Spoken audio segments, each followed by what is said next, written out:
राधे श्री हरिदास। सभी भक्तजनों को मेरी तरफ से राधे राधे। सभी भक्तजनों को मालूम होगा कि 10 मार्च को एकादशी के ही व्रत है। ये एकादशी आमलिका एकादशी जैसे रंग भरी एकादशी बोलते हैं। रंग भरी एकादशी के पीछे की भी कथा है और आमलिका एकादशी की भी के पीछे भी एक कथा है। वो कथा मैं आप सभी को सुनाती हूँ, तो ध्यान से सुनिएगा भक्तजन। देखिए, इस एकादशी के दिन जो भगवान शिव होते हैं वो पार्वती जी को पहली बार काशी में लेकर जाते हैं, तो इसलिए इस एकादशी का नाम रंग भरी एकादशी हुआ।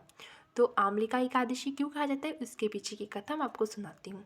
देखिए, एक बार की बात है, एक नगर में कान्हा जी की एकादशी के रूप में एकादशी में सभी लोगों ने व्रत रखा था।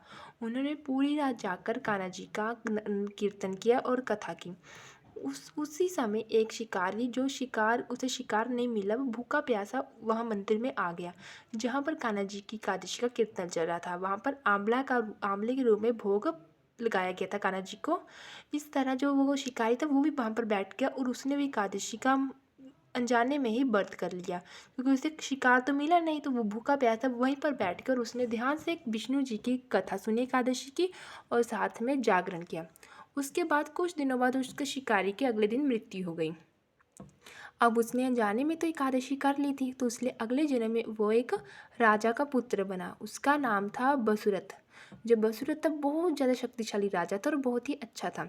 एक दिन वो जंगल में गया, वहाँ पर वह खो गया, उसे रास्ता नहीं मालूम था। तो वो वहीं पर एक आंवले के पेड़ के नीचे बैठ गया और वहीं पर सो गया। जो एक दूसरे राजा थे उसने देखा वहीं पर सो रहा था। उसने कहा कि हमें इससे बदला लेना है, क्यों ना हम इसे यहीं पर मार दे सोते सोते।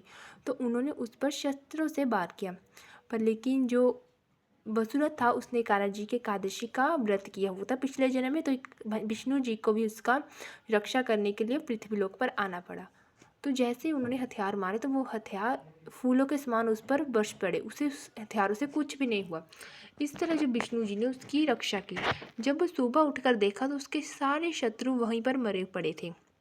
जो बसुरत था वो बहुत ज़्यादा हैरान हो गया। उसने कहा, जी मेरे शत्रु है, जी मर गए, ये क्या हो गया? मैं जो सो रहा था मेरे पीछे से क्या हुआ, क्या घटित हुआ जो मुझे नहीं मालूम। तब ये एकदम से आकाशवाणी हुई और विष्णु जी बोले, हे राजन, तुम पिछले जन्म में तुम एक शिकारी थे, तुमने आमली का एकादशी का व्रत किया था। इस तरह उस एकादशी का फल तो तुम्हें मिलना था, वो फल के रूप में आज मैंने तुम्हारी रक्षा की है। और इस तरह जो तुमने एकादशी के रूप में जो तुमने वो व्रत किया था उसकी तुम्हें ये फल प्राप्ति हुई है। जो वो राजन था बहुत ज़्यादा खुश हुआ, उससे भगवान विष्णु जी की कृपा के बारे में पता लगा और एकादशी की महिमा भी पता लग गई। वो जल्दी जल्दी अपने नगर पहुंचा। वहाँ पर उसने घोषणा की कि अब से मेरे राज्य में सभी लोग एकादशी का व्रत करेंगे। इस दिन कोई भी खाना नहीं खाएगा, चाहे वो बच्चा हो या बूढ़ा, सभी लोग एकादशी की व्रत करेंगे। और उसने भी वो भी नित्य हर रोज का जब भी एकादशी आती थी वो एकादशी का व्रत करता था। इस तरह जो उसका राज्य और वो खुद सौभाग्यशाली और खुशहाल बन गई। इस तरह एकादशी की व्रत की ये महिमा कथा है। अगर आपको हमारी ये एकादशी व्रत की महिमा कथा आपको मालूम पड़ चुकी है, अब आपको कुछ अच्छी लगी कहानी, तो हमारी वीडियो को लाइक कीजिएगा। राधे राधे।